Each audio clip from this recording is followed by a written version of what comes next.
Eu e a minha cunhada discutimos e, imediatamente, o meu marido deu-me uma estalada que me fez ver estrelas. A minha sogra, de pé ao lado, ria-se às gargalhadas com satisfação, dizendo que ele tinha batido muito bem, que aquele tipo de mulher destrutiva merecia ser batida. Bate-lhe para ela saber o seu lugar, para perder essa mania de arrogância, dizia ela. Caros ouvintes, o meu nome é Catarina. Desde que nasci, vivi rodeada de luxo. Ao sair de casa, tinha sempre quem me servisse. Mas na juventude ingênua e tola dos meus 25 anos, ansiava por um amor original, um sentimento que não cheirasse a dinheiro ou fama. Queria um homem que me amasse por quem eu era e não pelo rótulo de filha do presidente Lemos. Por causa desse pensamento irrealista, estúpido e inocente, escondi a minha verdadeira identidade. Assumi o papel de uma funcionária de escritório comum, órfã de mãe e de origens humildes, para dizer sim no altar a Tiago, um rapaz da província com grandes ambições. Abdiquei da imponente mansão em Cascais e mudei-me para uma casa estreita, cheia de umidade, num beco escuro da mouraria. Começaram aí os dias que mais tarde, ao recordar, chamei de inferno na terra. E esse foi também o meu período de maior estupidez. O meu dia começava às 5 da manhã para esfregar o fogão cheio de gordura do dia anterior. Levava o cesto para o mercado da Ribeira, regateava cada molho de grelos e cada peixe, e depois atirava-me para a cozinha para servir 3 bocas mais exigentes que reis. Dona Fátima, a minha sogra, era uma mulher profundamente materialista, amarga e machista até a cegueira. Mantinha sempre uma cara de desagrado, com os lábios finos sempre prontos a proferir insultos venenosos. És tão lenta. Uma mulher que nem consegue preparar o pequeno almoço a horas. À espera que tu sirvas a mesa, o meu filho desmaia de fome. Que lentidão de caracol.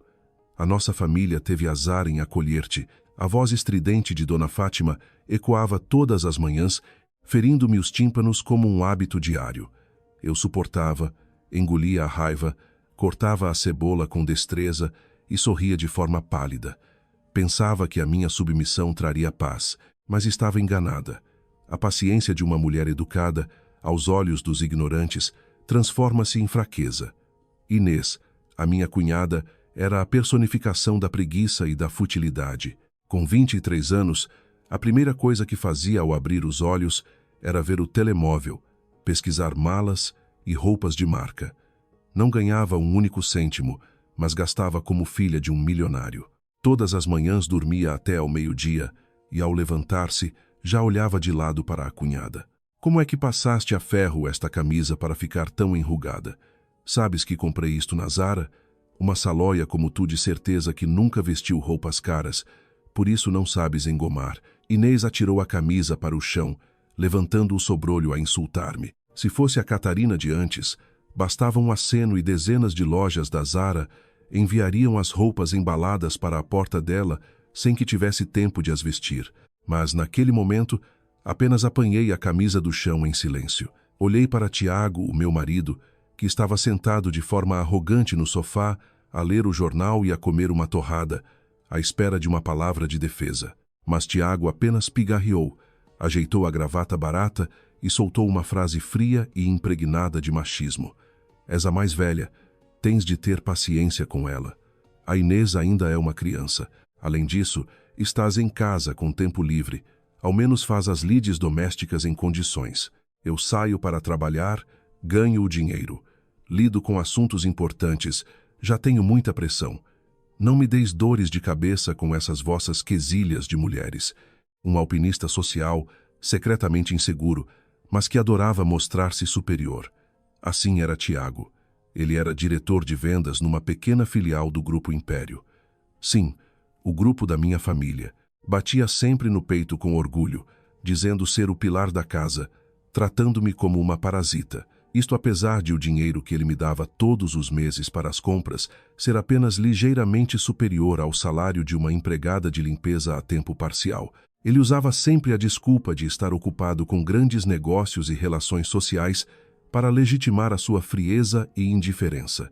Naquela casa, eu não era uma esposa, eu era uma criada não remunerada, o depósito onde 3 pessoas de natureza egoísta descarregavam as frustrações das suas vidas. O cheiro, a gordura entranhava-se no meu cabelo, a exaustão marcava-me os olhos. Fui perdendo o orgulho de uma rainha para viver uma vida miserável, apenas pela palavra família. Mas a resistência humana tem limites, e aquele véu de escuridão, mais cedo ou mais tarde, seria rasgado. A podridão de um casamento raramente surge de uma tempestade súbita. Começa geralmente com fendas invisíveis, pequenos detalhes que, se a mulher não for atenta, ignorará facilmente devido à cegueira do amor. Comigo era diferente. O sangue do meu pai, forjado no mundo dos negócios, deu-me uma intuição extremamente aguçada. Comecei a sentir o cheiro. E não num sentido figurado, era o cheiro do perfume Chanel Chance no colarinho da camisa de Tiago. Um homem que se queixava sempre de falta de dinheiro e que regateava cada cêntimo da conta da luz e da água com a mulher. Por que motivo traria em si uma fragrância feminina tão cara que certamente não tinha sido comprada por mim? Lembrei-me da noite de sexta-feira passada. Tiago chegou a casa à 1 da manhã, a cambalear e a cheirar a álcool. Quando lhe tirei os sapatos, o telemóvel no bolso das calças acendeu-se. Uma mensagem de um contacto guardado como João da Logística dizia que o chefe Tiago a tinha deixado exausta e que amanhã ele teria de a compensar com uma mala da Dior. Fiquei paralisada. Que João da Logística usaria pronomes femininos de forma tão mimada a pedir uma mala da Dior? Senti o coração ser esmagado, mas não chorei nem gritei.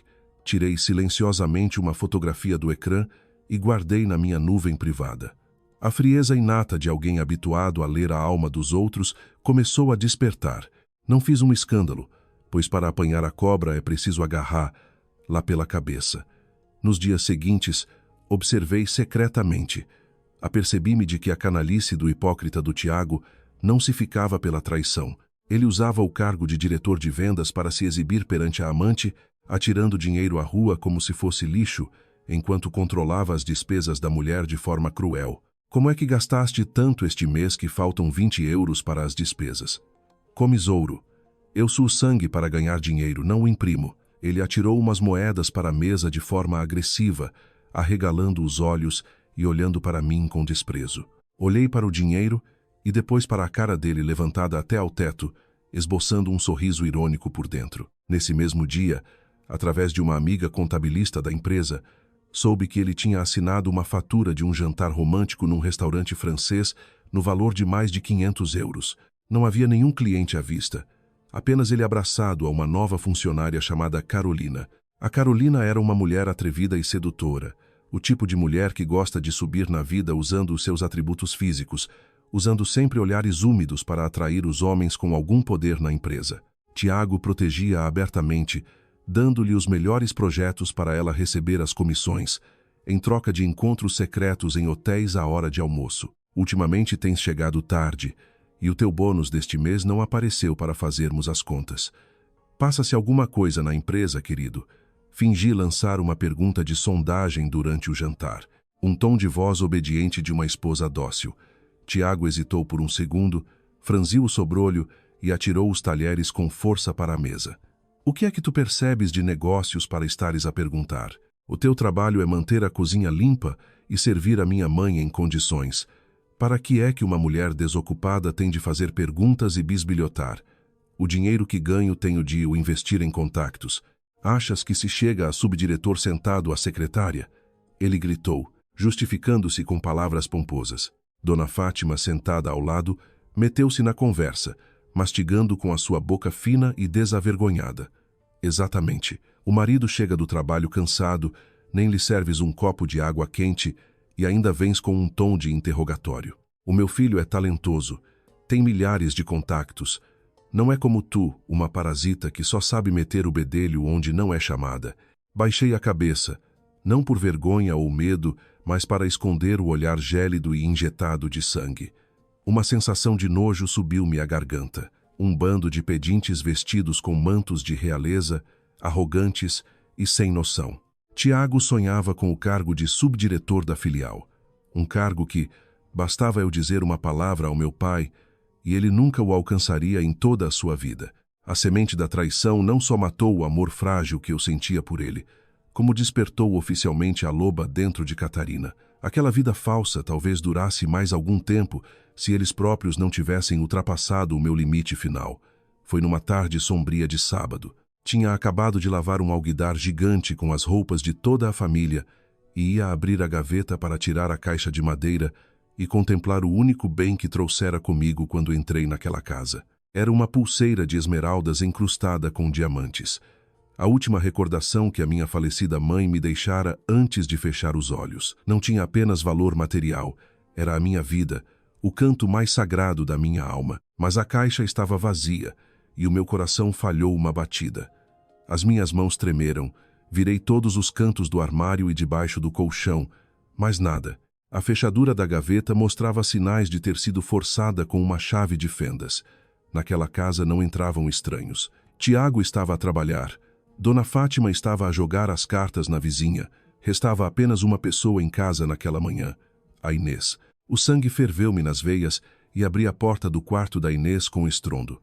O quarto estava inundado por um cheiro a perfume barato misturado com roupas atiradas para todo lado. Ela estava a maquilhar-se, com os lábios pintados de vermelho vivo, a assobiar enquanto segurava uma mala de couro falso, preparando-se para sair com o seu grupo de amigas fúteis. E ali estava, atirada sobre a mesa de maquilhagem desarrumada, o brilho ofuscante dos diamantes. A pulseira da minha mãe estava enfiada de forma descuidada numa caixa de veludo rasca. Entrei com passos leves, mas carregando uma pressão de 1000 toneladas. Fui direta à mesa, agarrei na pulseira e apertei-a com força na mão. A minha voz desceu de tom, tão fria que a temperatura do quarto pareceu descer vários graus. O que é que estás a fazer com as minhas coisas?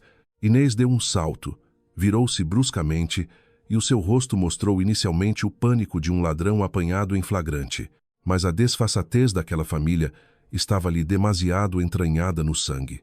O pânico desapareceu rapidamente, substituído por um erguer de queixo insolente. Arregalou os olhos num tom de desafio. Estás louca para entrares no meu quarto sem bateres a porta? Essa tua pulseira ranhosa de prata manchada, que vi atirada para aí, ia levar lá ali à rua para ver se dava uns trocos para comprar um brunch no Chiado. É só uma pulseira ranhosa e fazes dela um tesouro. Vens para aqui gritar e armar confusão? Inês começou a barafustar e atirou-se a mim para tentar arrancar-me a pulseira. Esquivei-me, com um olhar afiado como um punhal cravado no rosto dela. Pulseira ranhosa para uns trocos? Dei um sorriso irônico e cheio do mais profundo desprezo. Não tens olhos na cara ou tens a cabeça oca? Roubas dentro de casa, arrombas a gaveta da tua cunhada para penhorar coisas e comprar malas falsificadas. Não tens vergonha na cara? Se esta família não te ensinou o que é a dignidade, hoje sou eu que te ensino. Levantei o braço, atirei a mala falsa de que ela tanto se orgulhava para o chão e pisei-a com a ponta do sapato. Ah, atreves-te a pisar a minha mala, sua ordinária viciada em dinheiro. Quem pensas que és? És uma parasita na nossa casa, bebes a nossa água, a tua própria vida pertence a esta família, quanto mais esses farrapos baratos. Inês gritava como um animal raivoso. Começou a fazer uma fita, a puxar os próprios cabelos e a bater com os pés no chão. Os seus gritos estridentes ecoavam por toda a casa estreita. O descontrolo e o escândalo da vilã atingiram ali o seu pico. Ela começou a choramingar e atirou-se a mim para me puxar os cabelos, com as unhas pintadas de vermelho prontas a arranhar-me a cara. Mas eu tinha aprendido artes marciais de defesa pessoal desde os 12 anos. Bastou-me dar-lhe um pequeno puxão no braço. Inês desequilibrou-se e caiu de cara no monte de roupa suja. Nesse exato momento, ouviu-se o som da chave a rodar na porta. As figuras de Tiago e Dona Fátima apareceram na sala. O evento que se seguiria seria o ponto final de uma peça de teatro ridícula. Que confusão é esta na casa? Mal chego à porta, já ouço cães a ladrar e porcos a grunhir. Dona Fátima entrou a gritar, atirou os sacos de plástico para cima da mesa e avançou agressivamente. Tiago vinha logo atrás, com uma cara de fúria e aura assassina.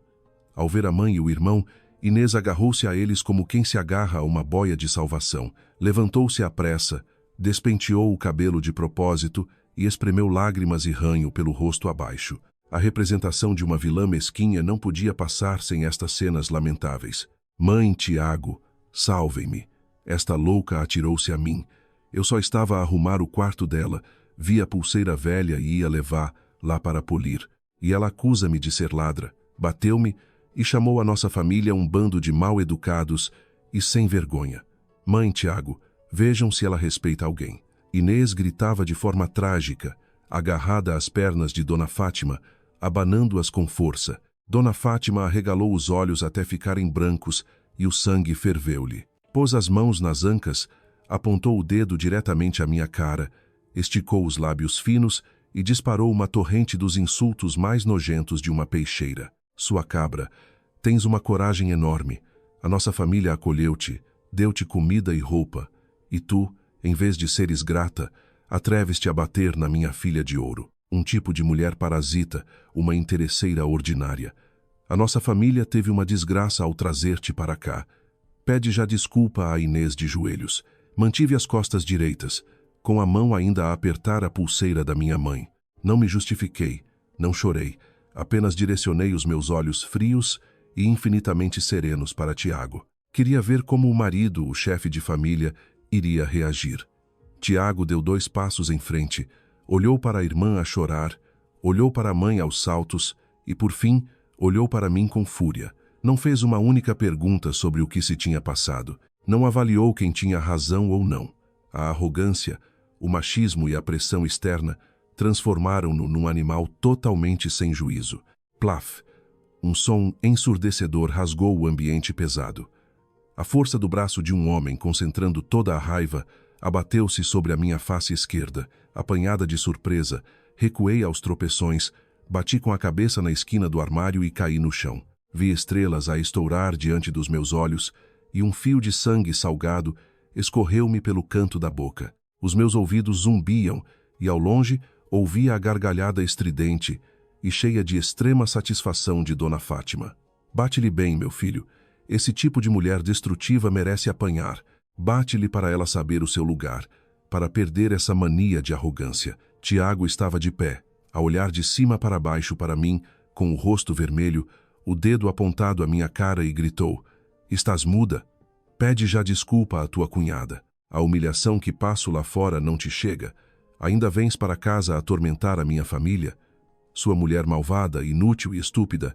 Se não aguentas, põe-te no desespero da rua." Limpei a marca de sangue nos lábios com a mão. Aquela estalada tinha doído muito, mas não me fez chorar. Pelo contrário, acordou-me. Despertou toda a altivez da Catarina, que estivera enterrada durante um ano inteiro. O amor estúpido tinha secado. Qualquer pingo de afeto conjugal estava morto. Eles não me tratavam como um ser humano. Tratavam-me como um escudo para a baixeza deles. Apoiei-me lentamente e levantei-me. Aquele espetáculo ruidoso parecia-me agora apenas um bando de macacos a fazer tristes figuras. Tiago, ao ver o meu silêncio e o meu olhar escuro e sem emoção, sentiu um calafrio invisível. Ele não sabia que aquela estalada tinha pregado, pelas suas próprias mãos, os pregos no caixão de toda a sua família. Não derramei uma única lágrima. Não gritei, não parti nada, não precisei de soltar nenhum insulto para responder à linguagem suja daquela gente. A minha calma arrepiante pareceu fazer o ambiente da sala arrefecer. Dona Fátima parou de rir. Inês parou de chorar. Tiago ficou pregado ao chão. Limpei suavemente o pó das calças. Virei-me e caminhei diretamente para o quarto do casal, deixando para trás 3 olhares estupefactos. Onde é que vais? Não me ouviste? Põe-te de joelhos e pede desculpa à minha filha. Dona Fátima gaguejou, a tentar recuperar a autoridade. Tratei-a como se fosse invisível. Abri a porta do quarto e puxei a única mala pequena que trouxera quando vim viver para esta casa. Não levei absolutamente nada do que Tiago tinha comprado. Não levei nenhuma peça de roupa comprada com o dinheiro poupado das compras. Levei apenas os meus documentos, o meu computador portátil e guardei a pulseira da minha mãe no bolso do peito. Da gaveta da secretária, tirei uma folha A4 em branco e, com a caneta, escrevi rapidamente as grandes letras: pedido de divórcio. Assinado: Catarina. Pousei o papel com força em cima da mesa de maquilhagem e coloquei por cima o frasco do perfume barato que Tiago me tinha oferecido quando nos casamos. Depois disto, puxei a mala e saí para a sala. Ao ver a mala na minha mão, Tiago deu um sorriso irônico, com um tom carregado da mais profunda arrogância. Quem estás a tentar assustar? Vais fazer as malas e fugir de casa. Se és tão boa, passa por essa porta para eu ver quantos dias uma mulher sem trabalho e parasita como tu aguenta lá fora. Daqui a 3 dias voltas para te ajoelhares a pedir-me de comer. Rua, se saíres desta casa, morres à fome. Inês fez biquinho juntando-se a ele. Deixa ir. Se quer ir, que vá de vez. Menos uma boca para alimentar nesta casa, ordinária com manias de grandeza. Parei mesmo em frente à porta principal, virei a cabeça e direcionei um olhar, calmo como a água de um lago no outono, mas afiado como dezenas de milhares de agulhas para aquelas 3 pessoas. Um sorriso irônico desenhou-se nos meus lábios, frio, majestoso, carregando a aura de uma rainha esquecida. Tiago, deixei os papéis do divórcio em cima da mesa. Assina e entrega em tribunal. A partir deste momento, corto todas as relações contigo. A minha voz soou clara, soletrando cada palavra com impacto direto na cara dele. Vocês têm razão. Eu realmente não pertenço a este lugar. Uma lixeira não pode exigir conter diamantes. Desfruta dos teus últimos dias de glória ilusória. Em breve, Tiago, irás perceber o que é realmente morrer à fome. Dito isto, virei costas e a porta de ferro enferrujada bateu atrás de mim, cortando de vez uma etapa de estupidez na minha vida. Caminhei até a estrada principal e chamei um táxi. O vento da noite de Lisboa batia-me no rosto, fazendo arder o corte nos lábios, mas reacendendo a chama flamejante da vingança no meu peito. Para onde vai a senhora?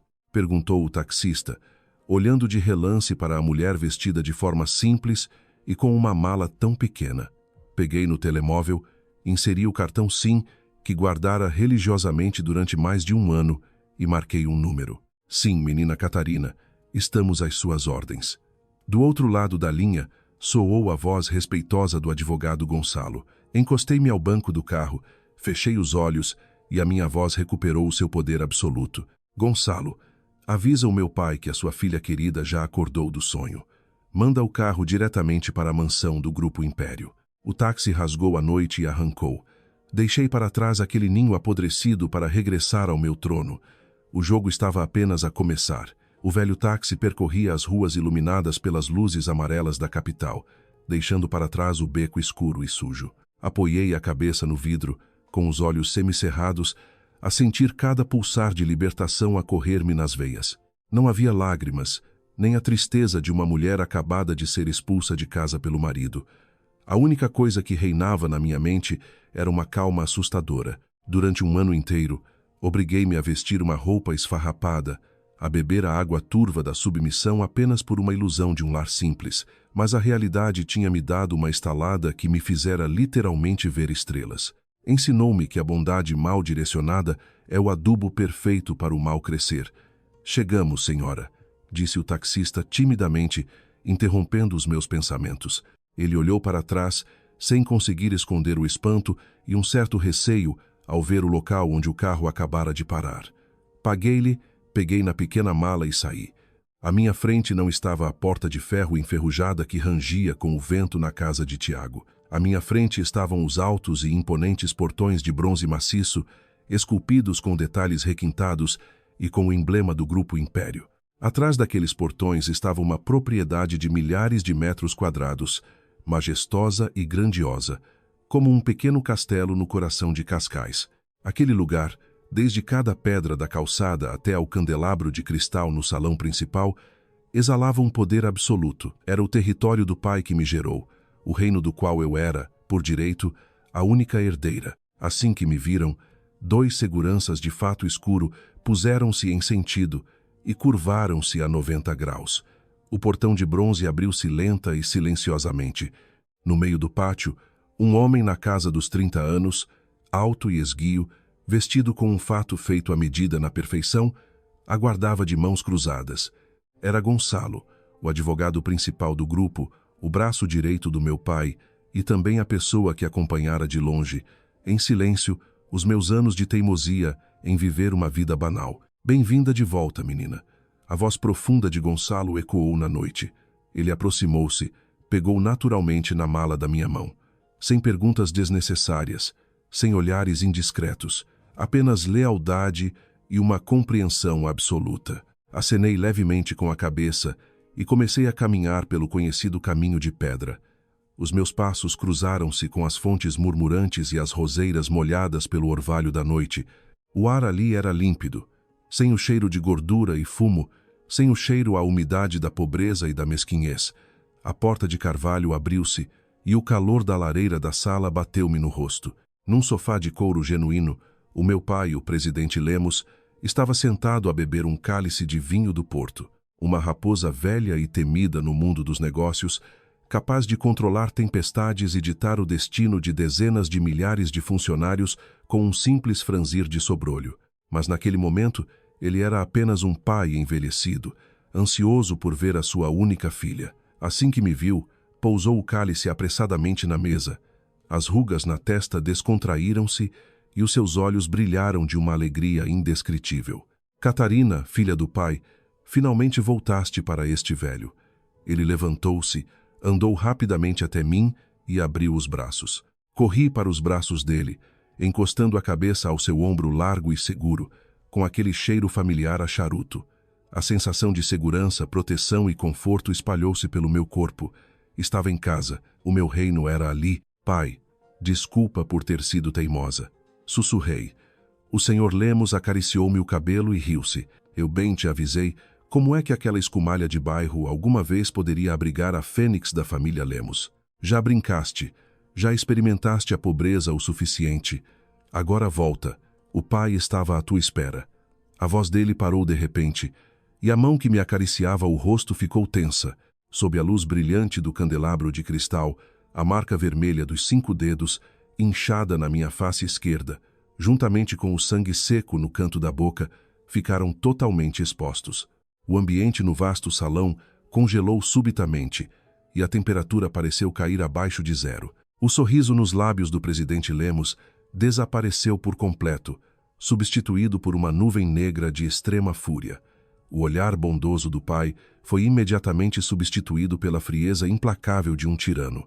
Tocou ao de leve com o dedo áspero na minha face e, com a voz embargada, cerrando os dentes, falou com uma aura assassina que fez até os seguranças à porta estremecerem. Quem foi? Responde ao pai. Quem se atreveu a tocar num fio de cabelo da minha filha? Olhei para o meu pai e um leve sorriso frio surgiu-me nos lábios. Eu sabia que a fúria dele iria incinerar completamente o império de ilusões daquele que me batera. Foi o meu marido de fachada. Bateu-me porque desmascarei a irmã dele a roubar a lembrança da mãe. A minha voz soou neutra, sem qualquer pingo de tristeza, apenas como se relatasse uma notícia banal. O rosto do presidente Lemos contorceu-se de raiva, bateu com o punho fechado na mesa de centro em carvalho maciço. O conjunto de chávena de porcelana tremeu. Muito bem, excelente, rugiu ele, com as veias a saltarem-lhe nas têmporas. Um Zé, ninguém, um mísero diretorzinho que vive do salário do meu grupo e ousa levantar a mão à herdeira do império. Ele acha que tem uma vida muito longa. Virou-se bruscamente para Gonçalo, que aguardava em silêncio a um canto da sala, e deu a ordem com uma voz de aço impiedosa. Gonçalo, o advogado avançou de imediato. Bloqueia todos os processos daquele miserável chamado Tiago na filial número 3. Reúne todas as provas, todas as infrações que ele cometeu no último ano. Amanhã de manhã, vou pessoalmente descer aquela filial de vão de escada. Vou mostrar-lhe que esta estalada será paga com o resto da vida dele na lama. Gonçalo baixou a cabeça e uma luz afiada brilhou-lhe nos olhos. Compreendido, senhor presidente. Os dossiês de desvio de fundos, roubo e abuso de poder dele já estão nas minhas mãos há muito tempo. Apenas aguardava a autorização da menina Catarina para lançar a rede. Virei-me e olhei para o meu reflexo no grande espelho do corredor. A Catarina dócil, submissa e vestida com roupas velhas de algodão, morrera esta noite. Uma rainha sacudia a lama e erguia-se. Olhei de novo para o meu pai e acenei suavemente. Não o deixem morrer depressa. Pai, quero que ele deseje a morte, que sinta o ponto mais baixo da humilhação. Às 8 da manhã do dia seguinte, o céu de Lisboa estava limpo, sem uma nuvem, num contraste absoluto com a tempestade que estava prestes a arrebentar. Na filial número 3 do Grupo Império, o ambiente de trabalho era agitado e barulhento. e o centro das atenções não era outro senão Tiago, o diretor de vendas com a sua fachada respeitável. Tiago saiu do elevador com o rosto empinado até ao teto. Vestia um fato cinzento claro impecável, comprado com o dinheiro que cortara das despesas da esposa, com uma gravata de seda brilhante e uma pasta de pele sintética na mão. Os seus passos ecoavam no chão de mármore com a postura de um superior, de alguém prestes a atingir o pico da fama. Na cabeça dele, o mundo estava na palma da sua mão.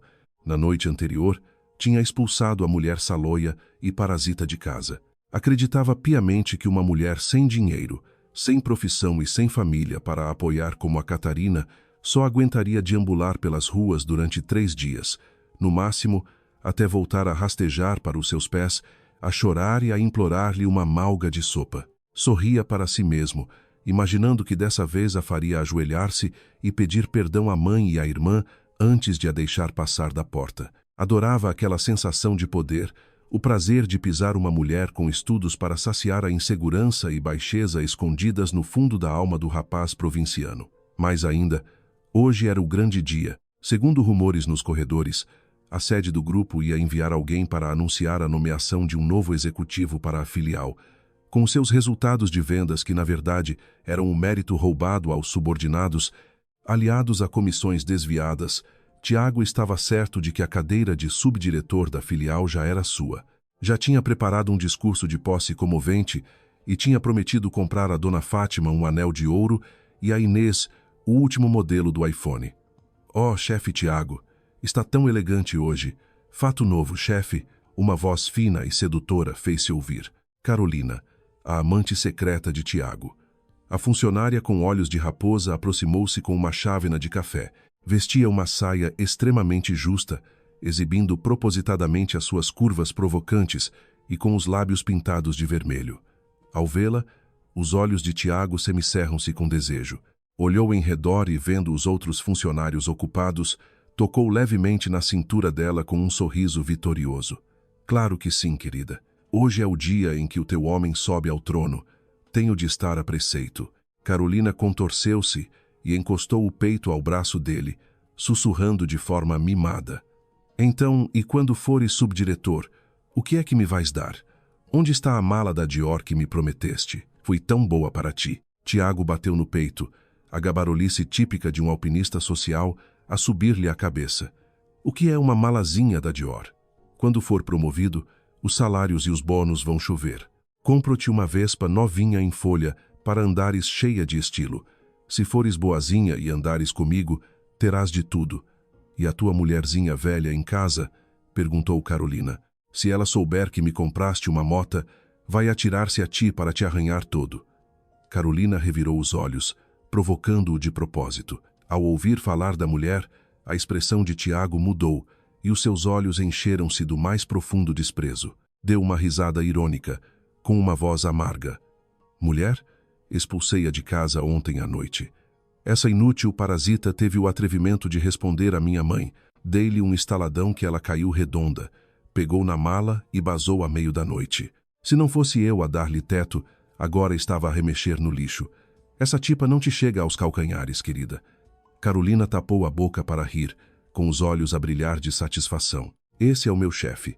É assim mesmo. Um homem de grandes negócios não tem de aturar aquelas donas de casa pobres e que cheiram a refogado. Depois desta promoção, divorcia-te dela para ficares livre. Eu sirvo-te a vida toda. Ali estavam eles, no meio do escritório, à luz do dia, a desenhar um futuro sujo e ganancioso. Tiago estava nas nuvens da sua presunção. Nem imaginava que a cadeira de subdiretor que tanto ambicionava não passava de uma cadeira elétrica e que a pessoa que iria ligar o interruptor era ninguém menos que o pai da mulher parasita a quem dera um estalo na noite anterior. Bateram às 9 da manhã em ponto. O sistema de altifalantes da filial ecoou de forma clara, exigindo que toda a direção, chefes de departamento e funcionários essenciais se reunissem de imediato na grande sala de conferências do 3º andar. Aviso importante da sede. Tiago espreguiçou-se, ajeitou o colarinho e piscou o olho a Carolina. Pigarreou, adotando a postura majestosa de um líder prestes a ascender, e caminhou com passos longos e orgulhosos até a sala de reuniões. O seu sonho de poder estava a florescer de forma resplandecente, e como a bolha estava muito cheia, a explosão seria terrível. A grande sala de conferências da filial número 3 estava a arrebentar pelas costuras. O ambiente era sufocante, misturando entusiasmo e tensão. Na primeira fila, Tiago estava sentado bem no meio, com as mãos entrelaçadas sobre a mesa e as costas direitas. Esforçava-se por manter uma expressão serena e de falsa humildade, como alguém prestes a ser chamado ao pódio da glória. Carolina, sentada na fila de trás, enviava constantemente olhares insinuantes para as costas do amante. 9:15. A pesada porta de carvalho da sala abriu-se de repente. Não era o diretor de recursos humanos da sede, nem uma mera secretária a trazer um documento com o selo vermelho. A passar pela porta estava uma equipa de seguranças de fato escuro, que se dispersou friamente para ambos os lados, estabelecendo um cordão de segurança absoluto. E caminhando no meio desse cordão, com passos firmes e uma presença que pesava como uma montanha, estava o presidente Lemos. Logo atrás dele, vinha o advogado Gonçalo, segurando um dossiê espesso. A sala inteira pareceu ter carregado no botão de pausa. Os murmúrios cessaram e deram lugar a um silêncio sepulcral. Dezenas de pessoas de boca aberta e olhos arregalados.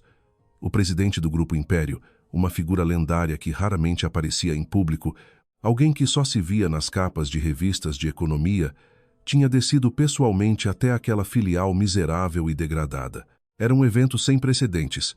O diretor da filial, que estava de pé na tribuna, desceu a correr, tropeçando no cabo do microfone e quase caindo de cara. Correu para o presidente, curvado até ao chão. Esse senhor presidente, por que não avisou que viria pessoalmente, para que pudéssemos preparar uma recepção adequada? O senhor Lemos nem sequer lhe lançou um olhar. A existência do diretor da filial naquele momento era apenas um grão de poeira para ele. Caminhou a passos largos até a cabeceira da mesa e sentou-se com estrondo na cadeira de pele. O seu olhar cruel e cortante como uma navalha percorreu a sala e, finalmente, fixou-se no lugar de Tiago. Tiago estava em choque, mas o cérebro oco daquele alpinista social começou a trabalhar de forma extremamente delirante. Pensou para si: o presidente vem cá pessoalmente entregar-me o cargo. Será que o meu talento chocou de tal forma a sede? Isto é a glória suprema.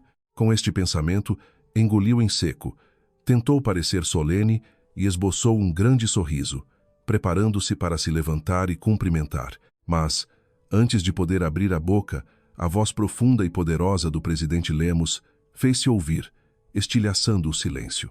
Não tenho tempo para rodeios. Hoje não vim aqui promover ninguém. Vim para arrancar um cancro podre que anda a devorar os bens do império. Gonçalo, leia. O advogado Gonçalo deu um passo em frente, mantendo a sua habitual postura calma e gélida, agora envolvida na armadura da punição. Abriu o dossiê, pigarreou e começou a ler cada palavra, de forma tão clara e estrondosa que o eco batia nas paredes. Baseado nos resultados da investigação independente do Conselho Fiscal Interno, Tiago, diretor de vendas da filial 3, durante o último ano, abusou do cargo e da sua autoridade para cometer os seguintes atos. Primeiro, falsificação de 15 contratos de publicidade, desviando fundos da empresa no valor de 100 mil euros. Segundo, conluio com fornecedores, recebendo comissões ilícitas no valor de 30 mil euros. Terceiro, Gonçalo fez uma pausa e lançou um olhar direto à fila onde estava a Carolina. Uso do cartão de crédito da empresa destinado a despesas de representação e clientes para o pagamento de despesas pessoais, compra de malas de luxo, joias e pagamentos de restaurantes e hotéis para manter relações impróprias com a funcionária subordinada chamada Carolina. A sala inteira explodiu. Dezenas de olhos viraram-se em simultâneo para Tiago. O rosto de Tiago mudou repetidamente de cor, de vermelho para branco pálido, e depois para um tom acinzentado de cadáver. O sonho de se tornar subdiretor estilhaçou-se em milhares de pedaços que se lhe espetaram na garganta. As pernas tremiam incontrolavelmente e um suor frio encharcava-lhe a testa. Tentando agarrar-se à borda da mesa para não cair de joelhos, ele gaguejou com uma voz estridente e miserável. Não, não é possível. Isso é calúnia. Senhor presidente, é um mal-entendido. Eu, Como me atreveria? Bang! O presidente Lemos arrancou o grosso dossiê das mãos de Gonçalo e atirou-o com uma força brutal. O calhamaço voou por cima da mesa e atingiu Tiago diretamente na cara. O papel branco espalhou-se pelo ar, caindo sobre o chão como uma tempestade de neve a anunciar a morte. Uma pilha de faturas da Dior, fotografias de câmaras de segurança de hotéis e recibos de transferências ficaram espalhados aos pés dele. Calúnia? Abre bem esses teus olhos de cão e olha para ver o que é este lixo. Rugiu o presidente Lemos, com uma voz como um trovão. Usas o meu dinheiro. Sugas o sangue da minha empresa para sustentar amantes, para andares aí a gabar-te, e depois voltas para casa e usas o cargo de diretor para maltratar as pessoas. Achas que este velho é cego? Na fila de trás, Carolina tremia, branca como a cal. Encolheu-se, tentando fazer-se o mais pequena possível, sem ousar emitir um som, e afastou-se rapidamente da cadeira de Tiago, como se temesse apanhar lepra. Tiago estava no meio da papelada desarrumada, despido da sua fachada respeitável, tão exposto como um animal encurralado. Mas o seu pânico não acabara ali. Tiago caiu de joelhos no chão. As pernas do homem que, há instantes, queria estar acima de todos, agora pareciam gelatina. Perante aquelas provas irrefutáveis, precisas ao cêntimo e ao minuto, a sua língua afiada e manipuladora estava paralisada. Rastejou por cima dos papéis espalhados em direção ao palanque onde o presidente Lemos se encontrava. De mãos unidas e a tremer, desatou a chorar com lágrimas e ranhos. O seu aspecto solene desvaneceu-se, deixando apenas uma criatura patética. Senhor presidente, eu errei. Cometi um deslize devido à pressão do trabalho. Peço-lhe, em nome dos meus anos de dedicação à empresa, tenha pena da situação difícil da minha família, da minha velha mãe e da minha irmã mais nova. Dê-me uma oportunidade de sobreviver. Vendo a minha casa, trabalho noite e dia para devolver cada cêntimo à empresa. Peço-lhe, não me leve a tribunal. Ele gritou, com a voz embargada e a suplicar miseravelmente. O presidente Lemos olhou de cima para o parasita a rastejar aos seus pés com o máximo desprezo. Deu uma risada irônica e fria, com uma aura assassina que fazia tremer qualquer um. Situação familiar difícil, mãe idosa e irmã mais nova, a voz do senhor Lemos arrastou-se com um sarcasmo que gelou os ossos. Usas a tua podre situação familiar para justificar a tua canalice? Então diz-me, qual foi a tua mão imunda que ontem à noite se ergueu para esbofetear uma mulher na tua própria família? As palavras do presidente Lemos foram como uma bomba relógio detonada. Tiago congelou e todo o seu corpo se contorceu. Os seus olhos arregalaram-se, cheios de pânico e terror absoluto. Ele não percebia como é que o todo-poderoso presidente do Grupo Império poderia saber de um assunto interno da sua família. Como é que ele sabia que tinha batido na mulher na noite anterior? O quê? O que está a dizer, senhor? Eu só estava a educar a minha mulher, que é uma parasita. Ela faltou ao respeito à minha mãe. O que é que isso? O que é que isso tem a ver com a empresa? Gaguejou Tiago, com a cabeça num caos sem saída. Educar a mulher parasita? Rugiu o presidente Lemos, dando um passo em frente. A pressão que exalava fez com que Tiago recuasse por instinto. Abre bem as tuas orelhas de burro e ouve bem, seu animal. A mulher a quem chamas parasita, a pessoa que foi insultada, espezinhada por ti e pela tua mãe, aquela que tu esbofeteaste até lhe fazeres sangrar a boca ontem à noite, ela é a Catarina, a minha única filha biológica, a única herdeira de todo o Grupo Império. A declaração foi proferida de forma clara, letra a letra, e ecoou por toda a sala. O tempo pareceu parar, o ar pareceu ter sido sugado, os sons e as respirações de dezenas de pessoas na sala de reuniões desapareceram. Tiago pareceu ser atingido por um raio, os ouvidos zumbiam, o coração pareceu parar de bater. Com os olhos esbugalhados e a boca aberta, foi incapaz de emitir qualquer som. O seu cérebro trabalhava à velocidade máxima para processar a terrível informação, mas quanto mais pensava, mais caía no abismo do desespero. Catarina, a mulher salóia e órfã, que baixava sempre a cabeça para lavar o chão e a louça da sua família. Era a herdeira do império, a verdadeira dona daquela fortuna de milhões. Ele tivera nas mãos uma mina de diamantes de valor incalculável e pensou que era apenas uma pedra no caminho. Não só isso, como também a cuspiu e a pisou. A verdade era tão cruel que o fez querer desmaiar imediatamente para fugir, mas o seu cérebro forçava-o a aguentar cada espasmo de arrependimento e terror. O presidente Lemos não lhe deu tempo para respirar. Virou-se para Gonçalo e ordenou com firmeza, com a voz do Supremo Juiz, a ditar a sentença de morte. Advogado Gonçalo, leia as sanções. Gonçalo ajeitou os óculos e a sua voz gélida soou como a foice da morte. Primeiro, o despedimento imediato de Tiago do cargo de diretor de vendas, com perda de todos os direitos, bônus e ações preferenciais.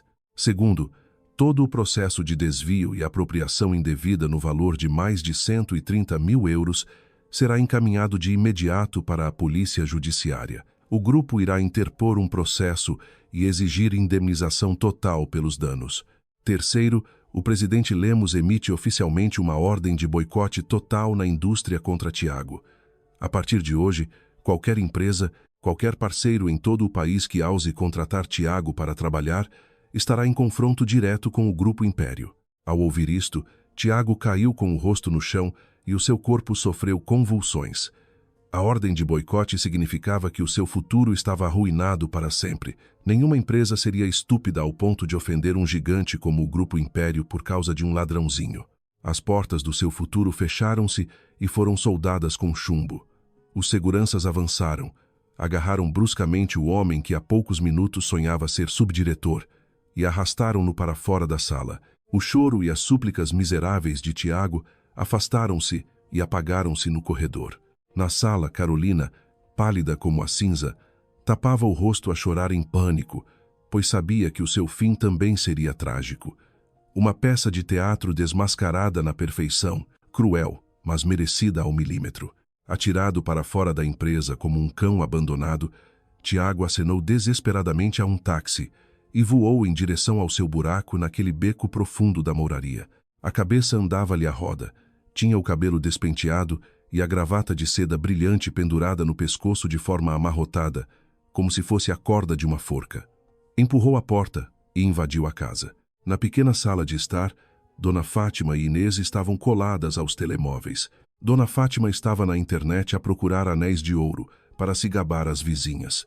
Inês sorria de orelha a orelha a escolher malas para chatear o irmão subdiretor para lhe comprar. Mãe Inês, acabou tudo. Estamos mortos, gritou Tiago, rouco, escorregando e caindo de joelhos no meio da sala, agarrando a cabeça e puxando o cabelo. Dona Fátima assustou-se e o telemóvel caiu-lhe. Ao ver o estado miserável do seu menino de ouro, rastejou até ele em pânico.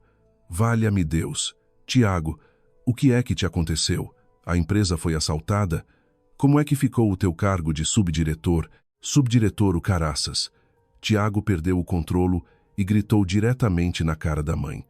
O seu falso lado de filho bondoso desaparecera por completo, substituído pela natureza animalesca de quando se está encurralado. Fui despedido. Processei. Fui boicotado por toda a indústria. Vamos parar a rua. Vamos todos para a prisão. Inês ficou pálida como a cal, gaguejando. Mano, o que estás a dizer? Por que haveria de ser assim? Quem se meteu no teu caminho? Tu não disseste que eras íntimo do chefão? O chefão? O chefão é o pai da Catarina. Seus idiotas. Tiago batia no peito, com as lágrimas misturadas com o suor azedo. A mulher que a mãe me mandou esbofetear ontem à noite. A mulher a quem tu roubaste a pulseira. Ela é a única herdeira do Grupo Império. Ela é a dona da empresa onde eu trabalho. Estão a ver o que fizeram. Suas destrutivas. A mãe e tu arruinaram-me. Destruíram a nossa casa. As palavras de Tiago foram como um raio que atingiu o centro da sala.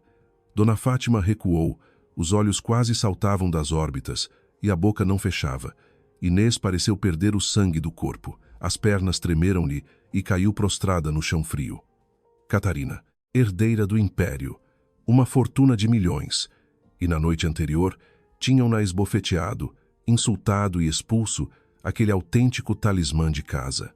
O arrependimento cortava-lhes as entranhas.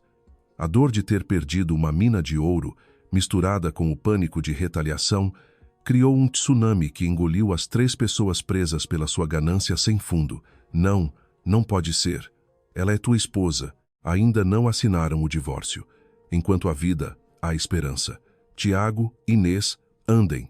Vamos à casa dela pedir desculpa, vamos ajoelhar-nos e implorar perdão. Ela é tão dócil, ela suportou tanto. Se a mãe chorar um pouco, o coração dela amolece. Dona Fátima desatou aos berros, vestiu o casaco à pressa e puxou os filhos em pânico pela rua. 30 minutos depois, diante dos imponentes portões de bronze da mansão Lemos, aquelas 3 pessoas que na noite anterior insultavam Catarina cheias de si, ajoelhavam-se agora no chão de pedra como 3 cães arrependidos. Não queriam saber da dignidade nem dos olhares desdenhosos dos seguranças de serviço. Dona Fátima puxava os cabelos, batia com as mãos no chão e iniciava a sua habitual encenação de choro trágico, mas agora com uma dose extrema de humilhação. Catarina, minha querida nora, a mãe errou. A mãe é velha, estúpida e cega. Abre-me a porta. Entre marido e mulher, devem resolver os problemas em casa. Catarina, ela berrava, e os seus prantos falsos ecoavam pela rua fora. Tiago, ajoelhado ao seu lado, batia na própria cara com força. A força da estalada que me tinha dado na noite anterior estava agora a devolver, lá a si mesmo, até sangrar da boca. Catarina, meu amor, eu fui tentado pelo diabo. Juro que só te amo a ti. Perdoa-me.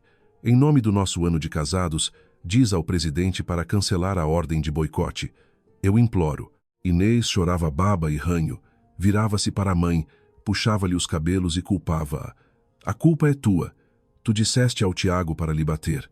Como sempre me mimaste, eu é que peguei na pulseira. Catarina, eu devolvo-te a pulseira. Por favor, perdoa a nossa família. Eles atacavam-se, insultavam-se e mostravam toda a sua baixeza mesmo em frente ao imponente portão. Na varanda do 2º andar, eu vestia um suave vestido de seda preta, segurava um copo de vinho do Porto e olhava com frieza para a peça deprimente lá embaixo. O vento da noite levantava o meu cabelo recém-cortado.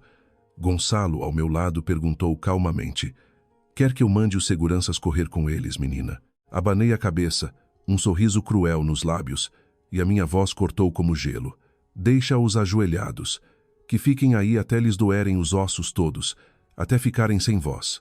Gonçalo diz para ligarem as mangueiras de rega. O chão da nossa casa hoje está muito sujo de lixo. Lá embaixo, os aspersores do sistema de rega automático dispararam com força, encharcando os 3 pedintes. Ouviram-se gritos caóticos no meio da água gelada. Os grandes portões continuavam fechados e inabaláveis. Eles achavam mesmo que umas lágrimas de crocodilo compravam a bondade que tinham pisado? Não, a diversão estava só a começar. O karma instantâneo esperava-os. Com o poder do Grupo Império, a ordem de boicote não era um pedaço de papel. Era uma rede invisível, mas sufocante. No dia seguinte ao choro deprimente à minha porta, Tiago saiu com o currículo debaixo do braço. Acreditava ainda na ilusão de que as empresas rivais iriam abrir-lhe o tapete vermelho devido à sua posição de ex-diretor de vendas. Mas a vida não era tão fácil como quando ele roubava o mérito dos colegas. Após submeter o currículo em 3 grandes empresas, os recursos humanos não o chamaram para uma entrevista, mas sim para o expulsar. Lamento, senhor Tiago, mas a nossa empresa prefere contratar um recém-licenciado do que acolher alguém com antecedentes de desvio de fundos da empresa e exposto pelo presidente Lemos. Por favor, saia antes que suje o nosso chão. Um diretor de recursos humanos atirou a pasta do currículo à cara de Tiago com um gesto de repulsa. Tiago saiu para a rua a cambalear. O sol lisboeta ardia, mas o seu coração estava gelado. Desespero. Procurou então a última boia de salvação em que conseguiu pensar. Carolina. Pegou nas moedas que lhe sobravam e comprou um ramo de rosas, indo esperar à porta do apartamento em Moscavide que lhe costumava arrendar. Pensou que, afinal, já se tinham amado. Tinha-lhe comprado tantas malas e perfumes. Agora, num momento de desgraça, ela com certeza lhe daria abrigo. Mas Tiago esqueceu-se das regras das sanguessugas. Quando a árvore perde a seiva, o parasita muda para outra. Quando Carolina viu Tiago aproximar-se esfarrapado e de ramo na mão, estava de braço dado com um homem barrigudo e calvo, a sair de um Mercedes. A expressão dela mudou de imediato. Afastou-se bruscamente, com um olhar de desprezo absoluto. — O que estás aqui a fazer, Tiago? — rosnou ela. já sem nenhum traço do mimo de outrora. Carolina, perdi tudo. Podes acolher-me durante uns dias? Vamos começar de novo. Tiago gaguejou e esticou a mão. Plaf. Carolina deu-lhe uma estalada na cara. Não doeu tanto como a que ele me deu, mas trazia o peso da humilhação pura. Ela colocou a mão na anca e os lábios pintados destilaram veneno. Começar de novo? Estás louco? Tu és um desempregado procurado pela polícia por desvio de mais de 100 mil euros. Queres que eu me afunde contigo? Seu lixo, sai da minha frente. Não deixes o meu namorado ver-te, ou ainda te deixa incapacitado. O homem barrigudo pigarreou. Imediatamente, o segurança do prédio correu, atirando Tiago para o chão, empurrando-o para a beira do passeio. As rosas foram esmagadas pelos pneus do Mercedes que acelerou. Tiago ficou sentado no chão, soltando um grito miserável. O último traidor foi mortalmente esfaqueado pela sua própria traição. Enquanto isso, em casa, outro desastre batia à porta. Inês, a sua irmã preguiçosa e fútil, estava escondida debaixo da cama. 3 criminosos cheios de tatuagens, segurando barras de ferro, arrombaram a porta. O seu vício de comprar roupas de luxo com créditos perigosos chegou à maturidade. Juros sobre juros, uma dívida de alguns milhares transformara-se rapidamente em 20 mil euros. Atiraram um balde de tinta vermelha por toda a sala, arrancaram Inês de debaixo da cama e bateram-lhe até lhe saltarem os dentes, obrigando-a a assinar uma promissória. O efeito dominó tinha começado a desmoronar as peças do falso orgulho daquela família. Ao ver a filha espancada por criminosos e ameaçada com a prostituição, Dona Fátima chorou convulsivamente, mas a sua natureza não lhe permitia assumir qualquer erro. Culpou a Carolina por tudo. Para a mente tacanha de Fátima, fora aquela rameira que tinha seduzido o seu menino, roubado o dinheiro dele, feito-o perder o cargo e a esposa, causando a miséria da casa. Completamente furiosa, Fátima agarrou numa faca de cozinha e apanhou um autocarro, indo esconder-se à porta da nova empresa do namorado careca da Carolina. Quando viu Carolina sair da viatura cheia de estilo, Dona Fátima soltou um grito de animal e correu para ela, agarrando-lhe nos cabelos e puxando-a. Cabra, devolve o dinheiro ao meu filho. Destruíste a minha família e eu vou matar-te. Fátima não sabia que o novo namorado de Carolina era um agiota influente no submundo de Lisboa. Antes de Fátima erguer a faca, 2 capangas enormes atiraram-na para longe com um pontapé, envolveram-na, puxaram-lhe os cabelos e deram-lhe socos brutais nas costelas. Dona Fátima rebolou no passeio a chorar e a gritar. Socorro! Estão a matar-me! Roubam o marido, o dinheiro e ainda batem numa velha. Ninguém interveio. As pessoas apenas filmavam com o telemóvel e abanavam a cabeça, sem paciência. Carolina arranjou o cabelo e cuspiu para o chão junto a Fátima. Qual a mãe, qual o filho? São ambos lixo. Diz ao Tiago para se preparar para a prisão e deixa de ladrar aqui. Dona Fátima arrastou-se até casa, pisada e com 2 costelas partidas. Mas a tragédia não ficava por ali. Nessa mesma tarde, uma carrinha de execução bancária parou em frente à casa. Funcionários impiedosos de casaco escuro entraram. Para tentar cobrir o buraco dos desvios pela ação judicial do Grupo Império e para pagar as dívidas da irmã aos agiotas, Tiago havia hipotecado a única casa que possuíam por mais de 130 mil euros. Agora, o banco estava a apreender os bens. Esta casa está executada. Todos os ocupantes têm 2 horas para retirar os seus bens pessoais e sair, ou faremos uma ordem de despejo forçada. O som dos altifalantes destruiu qualquer esperança.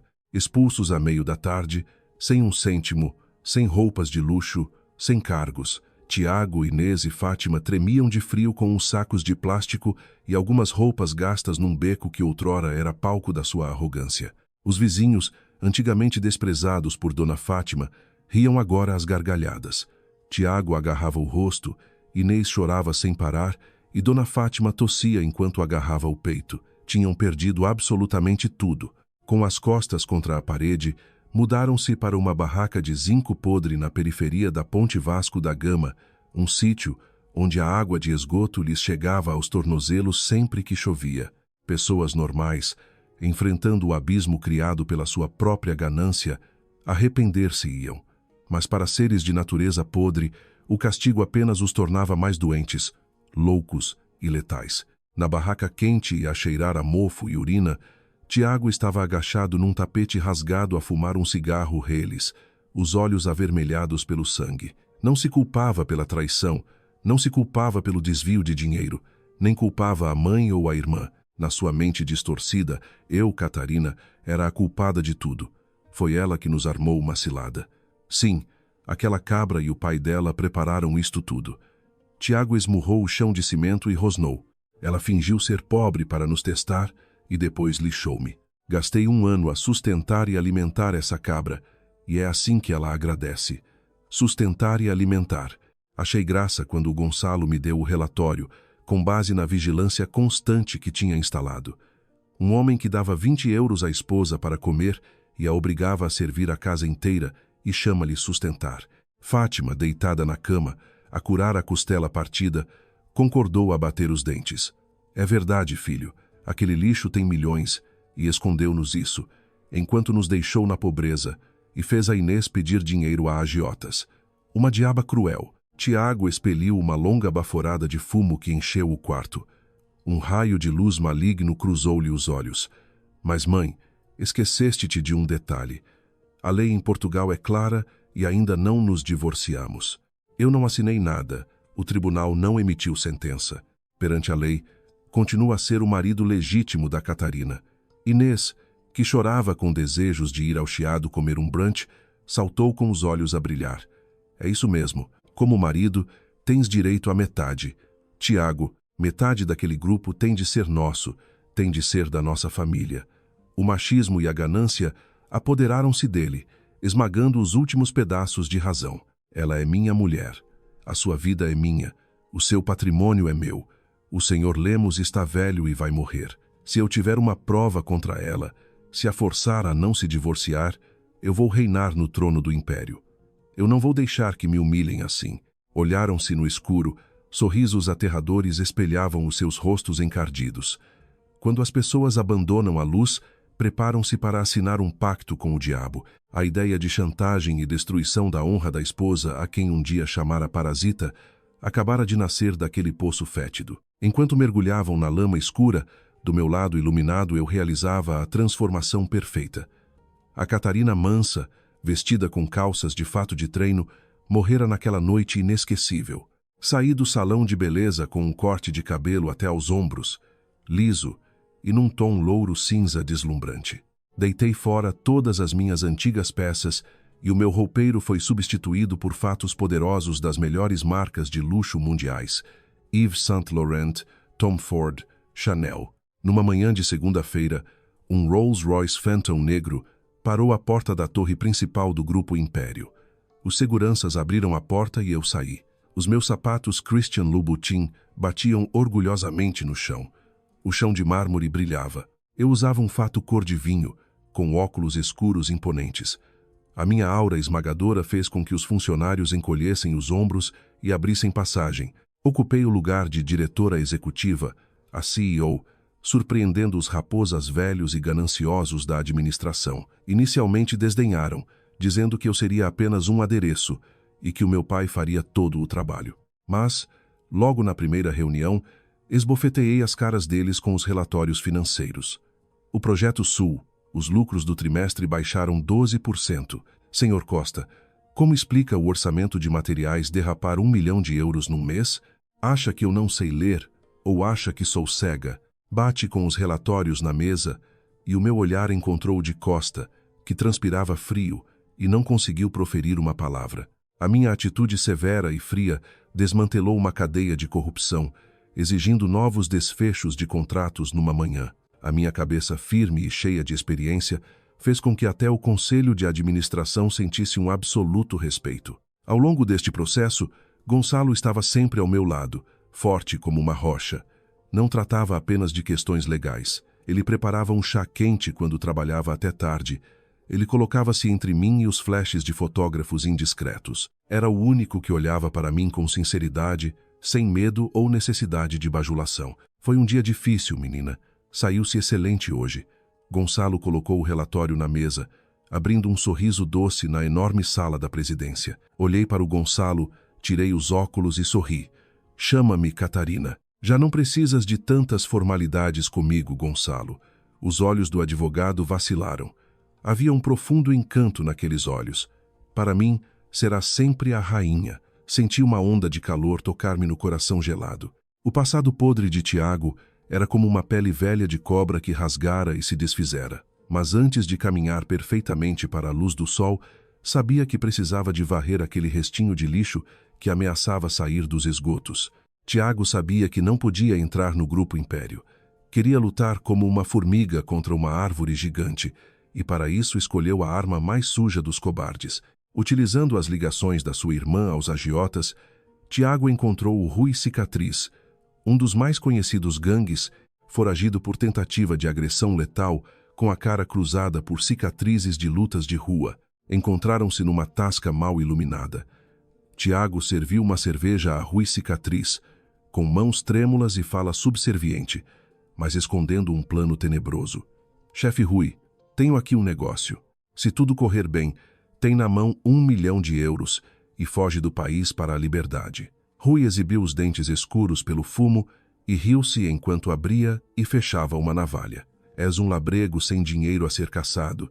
E tens 1 milhão de euros? Cala a boca e fala a ver se te ouço. Tiago recostou-se à frente e baixou a voz, com a psicopatia a saltar aos olhos. A minha mulher é a Catarina, filha do presidente do Império, que quer o divórcio de mim. O meu plano é que a raptes e a leves para longe. Faz o que quiseres com ela, que eu estarei a gravar. Dar-lhe-emos drogas, violência. Grava-se tudo, nua e imunda, e envio para aquele rico do pai. Rui levantou o sobrolho. Estava surpreendido com a malícia daquele suposto menino da mamã educado. Queres dar-me a tua mulher a provar? Estás a entregar a tua mulher à escumalha? Tiago ignorou a provocação. Apenas preciso do dinheiro e do poder. E com o vídeo na mão, ele bem pode ser o rei daquele império, que tem de me entregar 30% do grupo. E a Catarina jamais pedirá o divórcio. O teu milhão não será nada comparado com isso. O acordo foi fechado com um copo na mesa. Tiago perdia a sua humanidade e qualquer moral. Com os meus guarda-costas em todo lado, eles teriam de me usar a bondade como engodo. E quem iria fazer esse filme seria a própria sogra podre. A armadilha estava desenhada. Numa chuvosa tarde de sexta-feira em Lisboa, estava a assinar contratos no 30º andar, quando um vídeo de número desconhecido disparou a música no telefone. Fiz play. Uma câmara a baloiçar mostra a imagem nojenta da dona Fátima. Tinha emagrecido, a cara pisada. O corpo tremia ao agarrar num embrulho vermelho, veneno de rato vindo do mercado. Catarina, minha querida nora. A mãe perdeu tudo e a mãe errou. Ela choramingou, os olhos inchados. A minha família arruinou-se. Perdemos a nossa casinha. O meu Tiago já não aparece. Enlouqueceu de vergonha. A mãe e a menina estão a passar fome. Imploro pelo pão da caridade. Por favor, peço a tua clemência no bairro perto da Ponte Vasco da Gama. Vem ter com a mãe. Desculpa pela minha boca maldita. A mãe quer perdoar as próprias culpas antes de beber o veneno e morrer em paz. Se não vieres ver a mãe amanhã, a culpa vai esmagar-me no outro mundo. O ecrã parou. Uma armadilha que não foi minimamente pensada. Uma atriz, sem qualquer tipo de dignidade, fingia um último ato para eu cair na armadilha de Rui Cicatriz. Contudo, não sou mulher fraca para me deixar manipular. Esbocei um pequeno sorriso. Fugir não é do feitio da Catarina. Se fingiam tentar cometer suicídio, então eu iria para o próprio inferno acabar com a maldição ali mesmo e não voltar. E iria presenciar os instantes finais de desespero do homem falso que se autodenominava meu marido. Carreguei num botão. Gonçalo, vem ao meu gabinete agora. Passados 3 minutos, entreguei-lhe o telemóvel e ele cerrou o rosto num instante de agressividade pura. Menina, é obviamente uma armadilha. Aquele bairro por baixo da Ponte Vasco da Gama está infestado de criminosos, pessoas muito más. O Gonçalo não permitia vacilos. Não podes ir lá. Mas já estava pronta. Coloquei o meu casaco preto. Gonçalo, se não for lá, mandam isto para o Correio da Manhã acusar que o nosso grupo deita as velhotas à morte. Avise o motorista, senhor Silva, e mande preparar 2 guarda-costas. Coloque a polícia no aviso máximo de geolocalização. Toquei no meu relógio Patek Philippe, a minha âncora invisível. Há uma microlocalização que dispara um GPS. Uma vez ativado o SOS, ele dita os acontecimentos. Se eles se atreverem, mandamos caçar, luz para um futuro na prisão, Gonçalo. Ele assentiu. Tudo pronto. Se ele lhe tocar num fio de cabelo, garanto-lhe que ele não verá o amanhecer do dia de amanhã. O meu Mercedes G60 e 3 blindado rasgava as estradas lamacentas de um velho armazém à saída da Ponte Vasco da Gama, em direção à armadilha em noite escura e densa. Parecia terra esquecida. Parei a 200 metros. Cheiro pútrido a rio enlameado, ruínas assustadoras. Ao descer do G63, o Silva, com historial especial no exército, empurrou a sua porta de ferro. Bruno era o outro segurança, uma torre impenetrável. Na última porta havia luz, e uma mulher ranhosa a fingir prantos e aflições. Dona Fátima. Andamos devagar, a 10 metros, quando de repente um pedaço grande do telhado de zinco embateu no chão com imensa força, assustando o motorista Silva e cravando os corações. Do vazio nasceram 6 meliantes, encapuçados à luz lúgubre, barras de ferro afiadas. Rui Cicatriz ergueu-se, gargalhou o riso fétido dele. Bem-vinda à minha lixeira, princesinha. Mal rapazes, mandem abaixo esses patifes de guarda-costas e segurem a rapariguinha para ela ver coisas melhores. O Silva saltou no ar para derrubar 2 capangas ao mesmo tempo. Bruno usou um bastão policial elétrico de 10.000 volts. Num abrir e piscar de olhos, Rui correu até ao meio deles e esmigalhou com uma pequena faca de vidro um pacote de spray de fumo com picante químico na cara do Silva e do segurança. Bruno cedeu à visão. Os criminosos agrediram brutalmente as cabeças. As algemas prenderam-lhes os pés. Foi tão veloz que nem reparei. Um bando de hienas segurava os meus 2 rapazes imobilizados. Engoli e carreguei discretamente no Patek Philippe, na tecla SOS, antes que fossem todos para cima de mim. O alarme ressoou. Rui abriu os olhos arregalados de devasso ao olhar para a filha Lemos.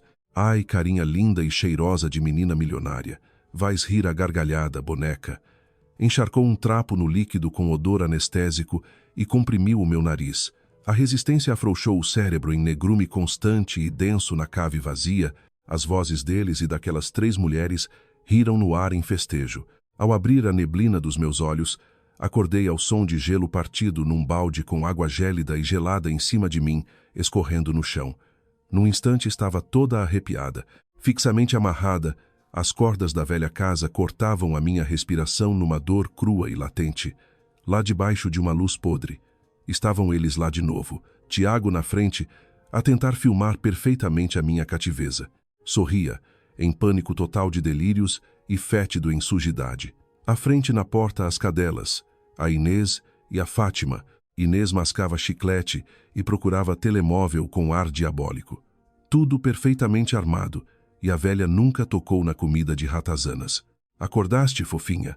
Ele estava com o microfone vermelho a filmar no rosto que estive encostada e acarinhada. Cuspiu as palavras do diabo. Quanto esperei. Quando eu filmar as cenas deste quarto todo humilhado a servir ao lixo do submundo aqui desta sala, balancei a cabeça na repugnância, mas na imensa paz, o meu instinto olhou por fim de forma desprezível e ríspida para aquele bando. Tiago, o cão inútil. És lixo humano. Eu considerava-te um cão pedinte e pobre. Afinal, és muito pior que lixo na lixeira. Uma voz como prata de aço frio disparada por uma espingarda enfiou a raiva de volta na cara dele. Ele sacou do bolso um veneno rosado em seringa. Cuspiu fogo da sua boca fedorenta. Escumalha de homem. És lixo. Quando te enfiar este afrodisíaco forte dentro das tuas veias de princesa, rastejarás toda, de língua e baba à procura destes marginais ao som disto, e tudo perfeitamente para teu paizinho de 30% a pedir perdão.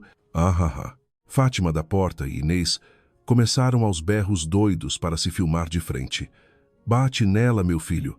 Queimem-na toda por ela ser superior. E Inês gritava que no Facebook as suas queridas iam dar fortunas. O crime estava perfeitamente encenado para estragar a mim o meu rosto de honra. Eles todos na escuridão fariam isto se eu apenas fosse submissa. Fiquei alerta, sabia do resgate próximo e fitei a minha presa e salvador, que era Rui. Sabia disto no instinto. Ri-me imensamente forte na frente de Tiago no silêncio perigoso. És patético, Tiago. E você, Rui? É mafioso velho ou cão deste patife aqui? Vocês confiam nele com as partes no negócio rico, onde tu és o único culpado do meu sequestro. Como acha, Rui? Ele te paga ou paga um bando para calar a tua fala morta nas docas amanhã e leva os milhões. A mente de vilania desconfiou. Rui paralisou num segundo no instante e a sua katana embateu para a mesa do buraco. Cão falso. Pagaste o prêmio gordo ou atiras as cinzas aos patifes de Tejo? Tiago recuou nos calcanhares gaguejando a presa solta. Ele tá tonta, Rui mestre. E de repente na calada, estrondo da porta velha. Estourou numa bomba. Gritos pesadíssimos. Polícia, não mexe. Do breu nasceram os LEDs fortes nas caras deles à procura de luz cega, em armas potentes da autoridade. Tudo estava na desgraça. O bandido correu no fundo como rato para partir a janela e Rui não durou. Gonçalo, com toda a agilidade pesada, chutou com todo o peso maciço diretamente no maxilar e testa de Rui, e ele bateu no solo, e já nem bufou ou olhou mais. Desmaiado, corpo tombou frouxamente em ruína de choro perverso, e a escuridão abriu as portas num choro pavoroso em medo doido da sala. Tiago correu ao pânico absoluto, a ruína ao chão no meio, segurando no que lhe sobrava cacos de vidro, agarrando pela gola. Tinha de acabar num instante o golpe perante o seu pesadelo. Agarrava no gargalo partido no vazio a chorar até que ouviu o craque da navalha morta na dor. Gonçalo segurou os pulsos a Tiago, que gritava nos horrores em toda a sala doida de gemidos de Tiago. Ah! E com os pulsos soltos libertou de toda a sua dor. O peso estava salvo plá sua coragem em mim. Naquela luz fraca entrava uma imagem divina aos prantos dos três. O senhor Lemos via a vida limpa, enquanto os biltres, as moscas, caiam ajoelhados e borrados, e Fátima atirava Inês ao lixo em culpa e choros, suja da sua incontinência perante a mira das metralhadoras. Senhores autoridade, senhor Deus presidente, foi tudo Tiago e Inês. Perdão da senhora, não tenho laços nesta vida para nada deles. Culpa deles no inferno. Acusavam as mulheres entre os berros, as feras viradas do asno do Tiago gemia de lixo sem a mínima dó, e eu caminhei de salto fino no silêncio por lá, e peguei-lhe nos colarinhos nojentos para olhar, da poeira esmagada, fria como o inverno de Serra da Estrela. Perdão da mulher, da fofinha.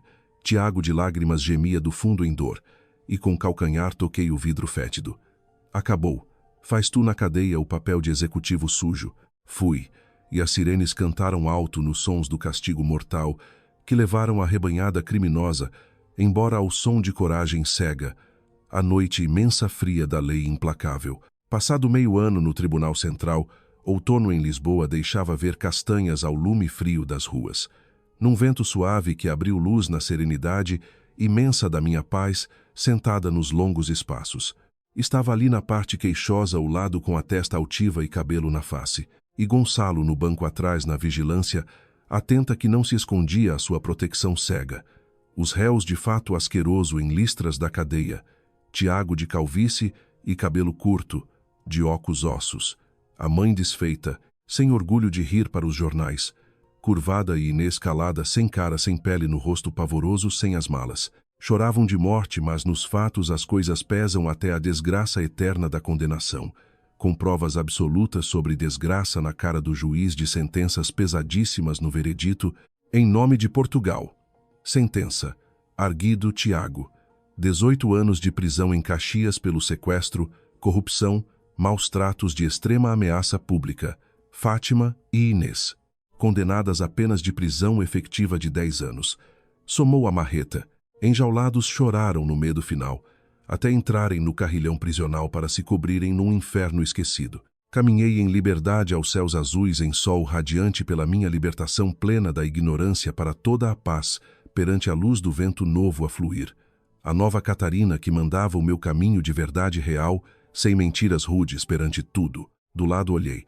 Gonçalo acompanhava aquele sol com brilho sincero de proteção infinita à minha mão, e alisou ligeiramente com dedos de leve o cabelo. Terminou tudo para as piores mágoas.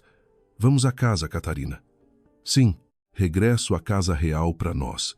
Olhando do fundo que as cinzas da vergonha viram sol, subo e abrimos o guião com novos sorrisos felizes ao futuro lindo, a glória triunfal da minha majestosa nova estrada ao futuro, com a mão dada.